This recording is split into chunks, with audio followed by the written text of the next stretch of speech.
ছুরি বটি ছাড়াই এখন আপনারা অনেকটা পরিমাণ সবজি কেটে নিতে পারবেন শুধু একটি ক্লিপের সাহায্যে। জামা কাপড়ের ক্লিপ যদি থাকে সমস্যা সমাধান হয়ে যাবে। ঘন্টার কাজগুলো মিনিটেই করতে চাইলে চলুন তাহলে আজকের উপকারী টিপসগুলি আমরা দেখে নিই। আশা করছি কোনো না কোনো টিপস আপনাদের অবশ্যই কাজে আসবে, এমনকি টিপসগুলি অ্যাপ্লাই করলে আপনাদের কাজগুলো খুব সহজ হয়ে যাবে। আজকের প্রথম টিপসটি, কচু শাক কিংবা কচু জাতীয় সবজি যখনই আমরা এইভাবে কাটি বন্ধুরা, এই যে কচুর রস আমাদের হাতে লাগে, অনেক সময় কি হয় হাত কালো হয়ে যায়, হাত চুলকাতে থাকে। তাই কচু জাতীয় সবজি বা কচু শাক যখনই আপনারা কাটবেন হাত চুলকাবে না, হাত কালো হবে না, এই কাজটি অবশ্যই করবেন। এখানে আমি নিয়ে নিচ্ছি সরিষার তেল। কি করব, হাতে সামান্য পরিমাণে একটু তেল এইভাবে লাগিয়ে নেব। হাতে একটু তেল লাগিয়ে নেওয়ার পর তারপর যদি আমরা এই যে কচু জাতীয় সবজি কাটি তাহলে কি হবে, এর রস হাতে লাগার কারণে আমাদের হাত চুলকাবে না আর আমাদের হাতও কিন্তু কালো হবে না। যাদের বাড়িতে ছোট বাচ্চা আছে দেখা যায় তাদের খুবই মুশকিলে পড়তে হয়, কারণ ছোট বাচ্চারা বারবার বিছানায় ওঠে আর বারবার বিছানার চাদর এরকম এলোমেলো করে দেয়। আর দেখুন আমাদের মহিলাদের হাজার একটা কাজ থাকে, বারবার বিছানার চাদর টান টান করা অনেকটাই কষ্টকরের কাজ হয়ে পড়ে। তাই ছোট্ট একটি কাজ করবেন, এখানে নিয়ে নিন চিরুনি, আর এখানে নিয়ে নিন দুটো গার্ডার, চারটে গার্ডার, চার কোনায় আমি দুপাশে এইভাবে দেখাচ্ছি, এই দেখুন চারটে গার্ডার নিয়ে নিতে হবে। বিছানার চাদরের যে কোনাগুলো আছে না, কোনাগুলোতে আমরা গার্ডারটাকে আটকে নেব। এই দেখুন আমি দুটো কোনাতে এইভাবে গার্ডার আটকে নিয়েছি। এবার আমরা কি করব, বিছানার চাদরটাকে ধরে এইভাবে টান করব, আর এই যে আমাদের যে গদিটা আছে গদির নিচে এটাকে এইভাবে ঢুকিয়ে দেব। তাহলে কি হবে, চাদর বারবার আমাদের মানে গদির থেকে খুলে আসবে না। এক সাইডে করেছি, আর এক সাইডেও দেখুন আমি এইভাবে ধরে এই যে গদির ভেতরে নিচের দিকটা এটাকে এইভাবে ঢুকিয়ে দিলাম। আর চিরুনিটা কি কাজ করব, এই যে বিছানার চাদরটা এরকমভাবে ঢোকাতে আমাদের অনেকটা সময় লেগে যায়। এইভাবে চিরুনি দিয়ে আমরা যদি ঢুকিয়ে নিই তাহলে তাড়াতাড়িও দেখুন হয়ে যাচ্ছে, আর বিছানার চাদরটাও টান টান হয়ে যাচ্ছে। সাইডের এই জায়গাগুলো হাত দিয়ে ঢোকাতে আমাদের খুবই অসুবিধার মধ্যে পড়তে হয়। তাই এইভাবে বিছানার চাদর দিয়ে সহজেই আমরা এই কাজটি করে নিতে পারি। দেখুন এবার কত সুন্দর বিছানাটা আমাদের টান টান হয়ে গেছে, সময় কম লাগে। একটি পাত্র নিয়েছি, পাত্রের মধ্যে দেখুন আমি এখানে বেশ কিছুটা পরিমাণ দিয়ে দিচ্ছি জল। জলের মধ্যে এখানে পরিমাণ মতো আমি দিয়ে দিলাম নুন, আর সেই সঙ্গে কিছুটা পরিমাণ আমি দিয়ে দিচ্ছি হলুদ গুঁড়ো। নুন আর হলুদ ভালো করে মিশিয়ে নেব। কী কাজে ব্যবহার করব এই জলটাকে চলুন তাহলে দেখে নিই। যখন আমরা কাঁচকলার তরকারি কাটি বা রান্না করি অনেক সময় দেখা যায় যে কাঁচকলার তরকারি কাটার পর না কালো হয়ে যায়, আর রান্না করলেও কালো হয়ে যায়। কালো হয়ে গেলে তরকারি কিন্তু দেখতে ভালো লাগে না। তাই আপনারা কি করবেন, কাঁচকলার তরকারি যখনই আপনারা ধোবেন নুন জল করে নিন, আর নুন জল করে কাঁচকলাটাকে 1 থেকে 2 মিনিটের জন্য নুন জলে ভিজিয়ে রাখুন। কাঁচকলার যে রসটা আছে সেটা দেখবেন কালো অংশটা বের হয়ে যাবে। 10 মিনিট পর এটাকে কি করছি, এই দেখুন আমি জল থেকে তুলে নিচ্ছি। এটাকে 10 মিনিট রাখলেই দেখবেন আপনাদের কাঁচকলার তরকারি আর কখনোই কালো হবে না। এবার নর্মাল জল দিয়ে 2-3 বার ধুয়ে। অনেক সময় কি হয় বন্ধুরা, আমাদের বাড়িতে যে এই ধরনের জিন্সের প্যান্টগুলো থাকে না, এই দেখুন এই প্যান্টের যখন নতুন অবস্থাতে এই সমস্যাটা দেখা দেয়, এই ধরনের জিন্সের প্যান্টের দেখা যায় চেনটা এতটাই টাইট থাকে সহজে খোলা যায় না, এমনকি বন্ধ করতে গেলেও কিন্তু অনেক অসুবিধা হয়। এই দেখুন চেনটা আটকে আটকে ধরছে, আর এটাকে খোলা বন্ধ করতে অসুবিধা হয়। টানাটানি করতে গেলে দেখা যায় চেনের এই মাথাটাই ছিঁড়ে যায়, আবার দোকানে নিয়ে গিয়ে অনেকটা টাকা খরচা করে ঠিক করে আনতে লাগে। তাই আমাদের বাড়িতে যে নেল পালিশ থাকে, এই দেখুন নেল পালিশটা আমাদের বাড়িতে যে এই ধরনের পেন্সিল থাকে না, পেন্সিলের যে শীষটা হয় বন্ধুরা, পেন্সিলের শীষটা নিয়ে নেবেন। পেন্সিলের শীষটাকে কি করবেন, এইভাবে এই যে চেনের জায়গাটায় এইভাবে ঘষে নেবেন। চেনের জায়গাটায় এইভাবে ঘষে নিলেও দেখবেন আপনাদের যে চেনটা বন্ধ করতে এমনকি খুলতে অসুবিধা হচ্ছিল, সেই চেনটাও একেবারে স্মুথ হয়ে যাবে। এই দেখুন এখন কত সহজেই খুলছি, বন্ধ করছি, অসুবিধা হচ্ছে না। এটাও আপনারা ব্যবহার করতে পারেন, কিংবা এখানে নেল পালিশও কিন্তু ব্যবহার করতে পারেন। আমাদের বাড়িতে যে নেল পালিশ থাকে, নেল পালিশও আপনারা এইভাবে যদি চেনের ওপরটায়, শুধু চেনের ওপরটায় এইভাবে নেল পালিশটা দিলেও এই যে যে টাইট ভাবটা থাকে সেটা কিন্তু ঠিক হয়ে যায়। দেখুন যেটা খুশি আপনারা সেটা ব্যবহার করবেন, আশা করছি এরকম সমস্যা আর হবে না। একটি একটি করে ভেন্ডি কাটতে গেলে আমাদের অনেকটা সময় লেগে যায় বন্ধুরা, তাই একটি একটি করে ভেন্ডি কাটার জায়গায় আপনারা একসঙ্গে 500 ভেন্ডি একসঙ্গে কেটে নিতে পারবেন বন্ধুরা। আর এইভাবে কাটলে সময়টাও বেঁচে যাবে। কিভাবে চলুন দেখে নিই। এখানে আমি নিয়ে নিয়েছি একটি গার্ডার। সবার প্রথমে কি করব, আমরা এইভাবে ভেন্ডির যে বোটাগুলো আছে একদিকে রাখবো, আর ভেন্ডিগুলোকে এইভাবে ধরে নেব। হাতের মুঠোতে যতগুলো আসে আমাদের একসঙ্গে এইভাবেই ভেন্ডিগুলোকে ধরে নিতে হবে। দেখুন এখানে আমি মুঠোতে একসঙ্গে অনেকগুলো ভেন্ডি আমি নিয়ে নিয়েছি, আর প্রত্যেকটা ভেন্ডির বোটাগুলো একদিকে রয়েছে। ভেন্ডিটাকে এইভাবে আমি গার্ডার আটকে নেব। এবার দেখুন আমরা কি করব, এই যে বোটাগুলো যেহেতু একদিকে রয়েছে আর আমাদের মুঠোর মধ্যেও ধরতে হবে না, একটা একটা করে আমাদের ভেন্ডি কাটারও প্রয়োজন পড়বে না। সবার প্রথমে কি করব, এই যে বোটার দিকটায় ধরে আমি এইভাবে বোটাটাকে কেটে আলাদা করে নিচ্ছে। এই দেখুন সবার প্রথমে বোটাটা এইভাবে কেটে নিলাম। বোটাটাকে এবার আমরা ফেলে দেব।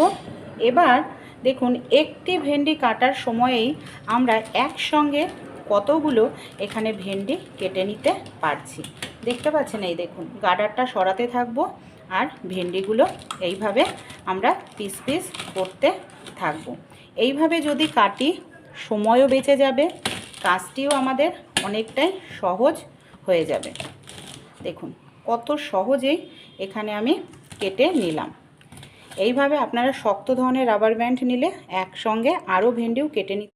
আমাদের বাড়িতে এই ধরনের অনেক পুরনো কাপড় থাকে, নাইটি থাকে, ব্লাউজের পিস থাকে, দেখা যায় পুরনো হয়ে গেছে, বা শাড়ি থাকে আমরা ব্যবহার করি না, তা সেই জিনিসগুলো দিয়েই আমরা খুব সুন্দর বাস্কেট তৈরি করে নিতে পারি বন্ধুরা। কোনো রকম এর জন্য আমাদের এক্সট্রা করে টাকা পয়সা খরচা করার প্রয়োজন কিন্তু পড়বে না। তাই চলুন কিভাবে আমরা পুরনো কাপড় দিয়েই বাস্কেট তৈরি করে নিই দেখে নিই। এর জন্য দেখুন আমি এখানে দুটো কালারের কাপড় ব্যবহার করছি।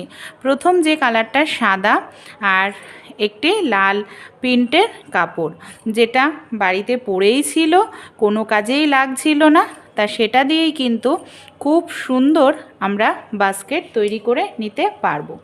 এইভাবে সরু সরু করে কেটে নিতে হবে।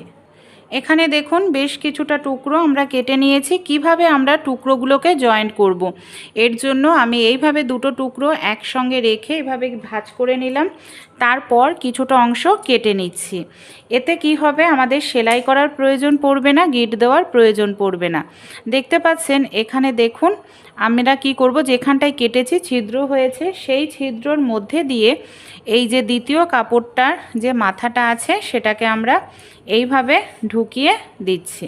এই দেখুন তাহলে অটোমেটিক্যালি এখানে আমাদের একটি গিট তৈরি হয়ে গেল। নর্মালভাবে আলাদা করে সেলাই করার প্রয়োজন নেই। এখানে আমি এইভাবে দেখুন দুটো কালার ব্যবহার করছি, একটি লাল একটি সাদা। আমাদের বাড়িতে এই ধরনের অনেক কন্টেনার থাকে, দেখা যায় কন্টেনারগুলোকে আমরা ফেলে দিই, বা এই ধরনের কাগজের কন্টেনার কোনো কাজেই ব্যবহার করি না। এখানে আমি একটি কাগজের কন্টেনার নিয়ে নিয়েছি। সেটাকে দেখুন আমি এখানে কি করছি, 1 ইঞ্চি মতো গ্যাপ দিয়ে দিয়ে এই দেখুন লাস্টের অংশটা জয়েন্ট রয়েছে, দেখতে পাচ্ছেন। এইভাবে 1 ইঞ্চি গ্যাপ দিয়ে দিয়ে আমাদের এখানে কেটে নিতে লাগবে। এ দেখুন এইভাবে আমি 1 ইঞ্চি গ্যাপ দিয়ে দিয়ে টুকরো করে নিচ্ছি। এইভাবে দেখুন আমি কিন্তু পুরোটাই কেটে নিয়েছি। আমার এটা কাগজের কন্টেনার, আপনারা প্লাস্টিক হোক কাগজের হোক এই ধরনের কন্টেনার নিয়ে নেবেন।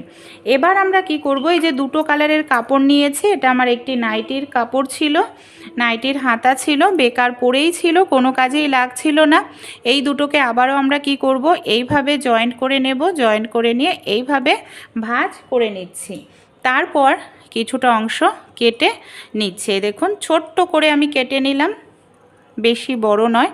এই যে এবার একটির ওপর আরও একটি রাখবো, যেখানে আমাদের মাঝখানটায় যেখানে কাটিং করেছি সেই জায়গাটা দিয়ে এইভাবে আমরা পুরোটা কাপড়ই ঢুকিয়ে দেব। তাহলে কি হবে, খুব সুন্দর একটি গিট আমাদের এখানে তৈরি হয়ে যাবে। এই দেখুন, কোনো রকম সুতো দিয়ে সেলাই করার প্রয়োজন পড়ে না। এবার আমরা যে কন্টেনারটাকে রেডি করে নিয়েছি তার মাঝখানে দেখুন এইভাবে আমরা দিয়ে দেব। খুব সহজ, এই দেখুন এইভাবে আমাদের বুনতে হবে। একটি ঘর দেখুন আমি সাদা দিচ্ছি আর একটি ঘর লাল। সময় একেবারেই লাগে না, খুব কম সময়ের মধ্যেই তৈরি হয়ে যায় এটা, আর অসাধারণ হয় দেখতে। এইভাবেই আমাদের বুনে নিতে হবে। এমন কালার ব্যবহার করবেন যে কালারগুলো খুব সুন্দরভাবে ফোটে, তাহলে কি হবে, জিনিসটা দেখতে বেশি ভালো লাগবে। তাই এমন ধরনের কালার আপনারা নেবেন। এই দেখুন এখানে কিন্তু আমার একটা ঘর বোনা হয়ে, এইভাবেই দেখুন এখানে কিন্তু আমি একটি লাইন কমপ্লিট করে নিয়েছি। দেখতে পাচ্ছেন একটি লাইন আমার এখানে কমপ্লিট হয়ে গেছে। এবার আমরা দ্বিতীয় লাইন আবার শুরু করেছি। এই দেখুন এইভাবেই আমাদের বুনে নিতে হবে। আর এটা করতে যে অনেকটা সময়ের ব্যাপার তা কিন্তু নয়, খুব তাড়াতাড়ি এটা তৈরি হয়ে যায়।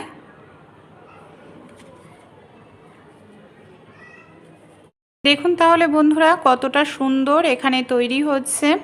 আর যখন এটা আমরা বুনবো আমাদের কিন্তু খুব একটা টাইট বা খুব একটা ঢেলা করে বোনা যাবে না, মিডিয়াম করেই এটাকে বুনতে হবে। দেখুন এখানে আমি সাদা লাল কালার ব্যবহার করছি, আমার লাল কালারের কাপড়টা শেষ হয়ে গেছে, আবার একইভাবে জয়েন্ট করে নেব। এইভাবেই দেখুন তাহলে বন্ধুরা আমি এখানে অনেকটাই কিন্তু এইভাবে বুনে নিয়েছি। এখানে একদম শেষ মাথাতে আমরা চলে এসেছি। আমাদের এখানে কাপড়ও কিন্তু আর এক্সট্রা নেই, আর এখানে কন্টেনারটাও শেষ হয়ে যাচ্ছে। আমরা দুটো কাপড়কে এইভাবে গুটিয়ে নেব, তারপর কাঁচির যে মাথা আছে কাঁচির মাথা বা বাতসুই দিয়ে এইভাবে আমাদের ঢুকিয়ে নিতে লাগবে। আপনারা চাইলে এটাকে এইভাবেও ব্যবহার করতে পারেন। দেখুন কত সুন্দর লাগছে দেখতে। এটাকে আরেকটু যদি দেখতে সুন্দর বানাতে চান তাহলে আরেকটু কাজ আমাদের করতে হবে। কি করব চলুন তাহলে দেখে নিই। এখানে দেখুন আমি ব্লু কালারের একটি কাপড় নিয়ে নিয়েছি। কাপড়টাকে আমি এইভাবে বিনুনি করে নিয়েছি।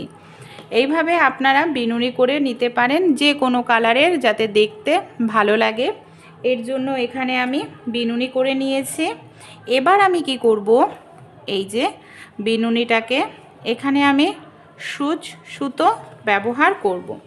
সূচ সুতোর সাহায্যে আমরা এইভাবে ঘুরিয়ে ঘুরিয়ে বিনুনিটাকে সেলাই করব। আর যেহেতু এখানে কন্টেনারটা আমার কাগজের কন্টেনার, তাই সহজেই কিন্তু এই সেলাইটা হয়ে যাবে, মানে এই সেলাইটা করতে কোনো রকম অসুবিধাই হবে না। এটা দেখতে সৌন্দর্যের জন্য আমি এইভাবে সেলাই করে নিচ্ছি, তাহলে কি হবে, দেখতে ভালো লাগবে। চলুন এইভাবে গোল করে ঘুরিয়ে সেলাই করে নিই। দেখুন বিনুনিটাকে এইভাবে আমি গোল ঘুরিয়ে সেলাই করে নিয়েছি, কতটা সুন্দর লাগছে বাস্কেটটা এটা আমাদের। এবার আরেকটি ছোট্ট কাজ করব। এখানে আমি প্লাস্টিকের বোতলের একটি সরু অংশ কেটে নিয়েছি। এখানে আমি নিয়ে নিয়েছি হলুদ একটি কাপড়।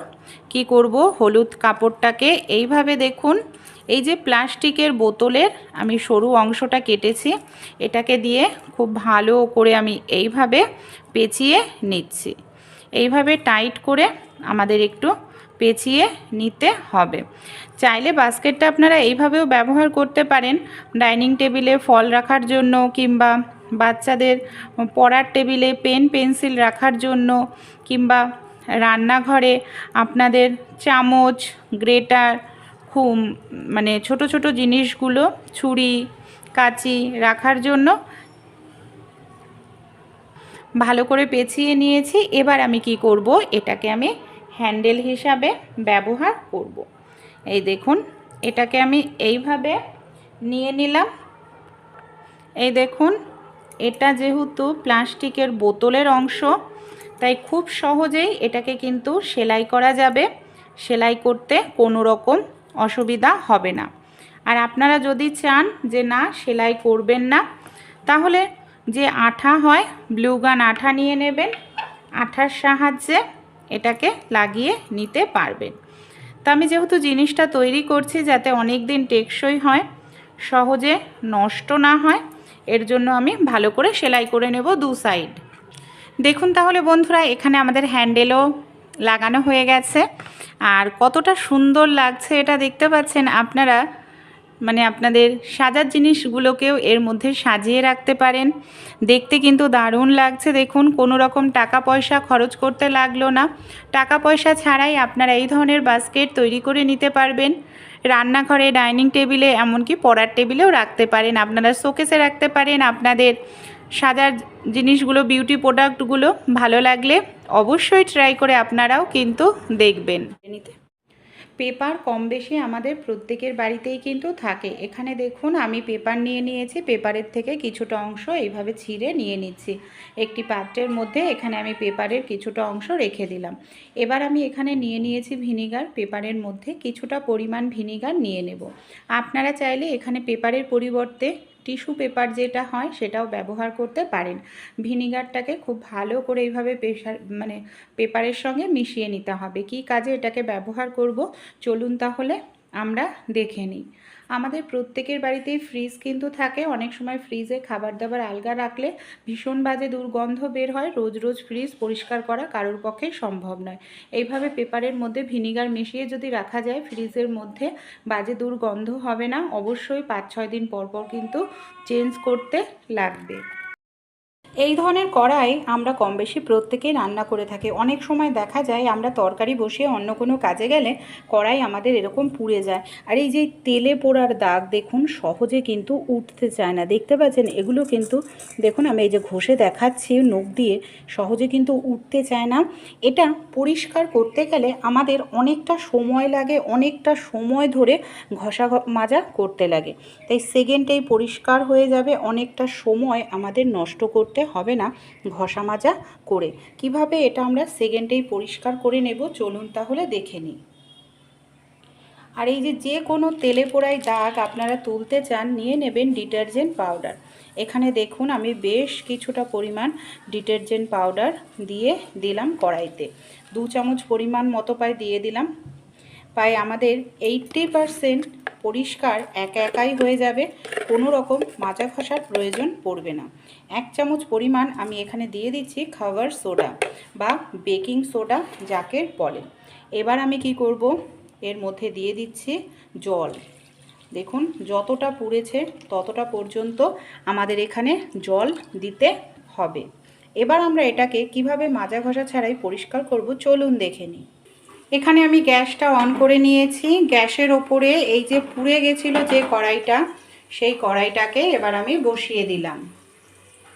এবার আমরা কি করব, এইভাবে জলটা দিয়েছি যে সেটাকে ভালো করে আমাদের গরম করে নিতে হবে। বেশি সময় লাগবে না, বেশি গ্যাসও খরচা হবে না। শুধু একটু জলটাকে গরম করে নিলেই যে কড়াইটা আমাদের পুড়ে গেছিলো সেটা খুব সুন্দর পরিষ্কার হবে। আর এই যে তেলে পুড়ার দাগ দেখবেন, এটা ঘষতে অনেক সময় লাগে, সেই ঘষাটাও সেকেন্ডের মধ্যেই আপনারা পরিষ্কার করে ফেলতে পারবেন। এইভাবে আমি খুন্তি দিয়ে একটু ডলতে থাকবো, বেশি নয়, ধরুন 10 সেকেন্ড মতো খুন্তি দিয়ে এইভাবে একটু ডলতে থাকছি। তাহলে কি হবে, এই যে তেলে পোড়ার দাগটা সহজেই কিন্তু উঠে যাবে। ডিটারজেন্ট পাউডার তেল কাশতে তেলে পোড়ার দাগ দূর করবে। খাবার সোডা যে কোনো পোড়া ভাব দূর করতেও ভীষণ সাহায্য করে। দেখুন আমি কিছু সময় রেখে দিয়েছিলাম 10 সেকেন্ড মতো। জলটা এখানে ভালোভাবে গরম হয়ে গেছে। এবার আমরা কি করব, এই যে গ্যাসটাকে বন্ধ করে দিলাম। এবার আমরা কিছু সময় এই গরম জলটা সমেতই কড়াইটাকে, জলটা যখন পুরোপুরি ঠান্ডা হয়ে যাবে এই দেখুন, তখন এই জলটাকে আমি একটি পাত্রের মধ্যে ঢেলে নিচ্ছি। দেখুন 90% পরিষ্কার, কোনো রকম হাত লাগানো ছাড়াই হয়ে গেছে। এবার আমরা নর্মাল একটু স্কচব্রাইট দিয়ে কয়েক সেকেন্ড এইভাবে যদি একটু ডলে নিতে পারি, যে কড়াইটা আমাদের খুব পুড়ে গেছিলো, পরিষ্কার করতে আমাদের 10 থেকে 15 মিনিট লেগে যেত, সেটা কয়েক সেকেন্ডেই পরিষ্কার হয়ে যাবে। এইভাবে কিছু সময় একটু ডলে নিয়েছে। এবার আমি আপনাদের নর্মাল জল দিয়ে এটাকে ধুয়ে দেখাবো যে কতটা সুন্দর পরিষ্কার হলো। রেজাল্ট আপনাদের সামনেই রয়েছে। আপনাদের কড়াইও যদি এরকম পুড়ে যায়, অবশ্যই এই ছোট্ট টিপসটি অ্যাপ্লাই করবেন, একদম কড়াই চকচকে নতুনের মতো হয়ে যাবে। উচ্ছে আমরা কম বেশি প্রত্যেকেই খেয়ে থাকি, কিন্তু বন্ধুরা এই যে উচ্ছের বীজ অনেক সময় হজম হতে চায় না, আমাদের পেট ব্যথা করে, আর যাদের কিডনিতে সমস্যা অনেক সময় উচ্ছের বীজ খাওয়া তাদের জন্য বারণ থাকে। তাই একটি একটি করে বীজ বের করতে গেলে আমাদের কিন্তু অনেকটাই সময় লেগে যাবে। তাই একটি একটি করে বীজ বের করার প্রয়োজনে উচ্ছেটাকে আপনারা যেমনই কাটুন, গোল করে বা ছোট ছোট পিস করে কি করবেন, হাত দিয়ে এইভাবে একটু চটকে নিন। দেখুন হাত দিয়ে আমি এইভাবে একটু চটকে মানে ডলে নিচ্ছি। এতে কিন্তু উচ্ছেটা ভাঙবেও না, কিছু হবে না, আলতোভাবে করছি। এতে কি হবে, উচ্ছের মাঝখানে যে বীজটা আছে সেই বীজটা দেখুন কত সহজেই উচ্ছের থেকে বের হয়ে যাচ্ছে। মানে সেকেন্ডের মধ্যে কাজটা আপনাদের হয়ে যাবে, যে কাজটা করতে 2-3 মিনিট লেগে যেত। দেখুন এখানে আমি এইভাবে এবার আলতো আলতো করে তুলে নেব। আর যত বীজ যেহেতু ভারী হয় তাই বীজটা নিচে পড়ে যাবে। এই দেখুন প্রত্যেকটা বীজ আমার নিচে পড়ে গেছে। এই দেখুন একটার মধ্যেও কিন্তু আর আমাদের শক্ত বীজ নেই। আর এই যে বীজগুলো সব আমরা কত সহজেই আলাদা করে নিলাম। ভালো লাগে। চিচিঙ্গা কিংবা ধুন্দুল এই জাতীয় সবজিগুলো যখন আমরা খোসা ছুরি দিয়ে ঝিঙে ছাড়াতে যাই, খোসার সঙ্গে বেশ কিছুটা সবজি দেখুন নষ্ট কিন্তু হয়, যতই আমরা পাতলা করে ছাড়াই না কেন। দেখুন বেশ কিছুটা সবজি নষ্ট হয়েই যায়। তাই ছুরি বটি কোনো কিছুর প্রয়োজন নেই। আমাদের বাড়িতে এই ধরনের যে জামা কাপড়ের ক্লিপ আছে, ক্লিপের দেখবেন এই যে হ্যান্ডেলের জায়গাটা না ধার থাকে, হ্যান্ডেলটা দিয়ে এইভাবে দেখুন আমি এইভাবে ঘষে নিচ্ছি। এই সবজির পাতলা যে খোসা, ঝিঙা চিচিঙ্গা এর পাতলা খোসা কত সহজেই আমরা এইভাবে শুধু একটি ক্লিপের সাহায্যে পরিষ্কার করে নিতে পারছি। এইভাবে করলে একটু সবজির সঙ্গে খোসার সঙ্গে সবজি নষ্ট হয় না। দেখুন পুরোটা খোসাই এখানে আমি ছাড়িয়ে নিলাম, একটু কিন্তু আমার খোসার সঙ্গে সবজি নষ্ট হলো না। আরও একটি আমি ছাড়িয়ে দেখাচ্ছি আপনাদের। এইভাবে পাতলা যে ওপরের খোসাটা থাকে, এই দেখুন এই যে পাতলা খোসাটা উঠে আসে। এটার ওপরেও দেখুন পাতলা যে খোসাটা ছিল আমি ছাড়িয়ে নিয়েছি। ভালো লাগলে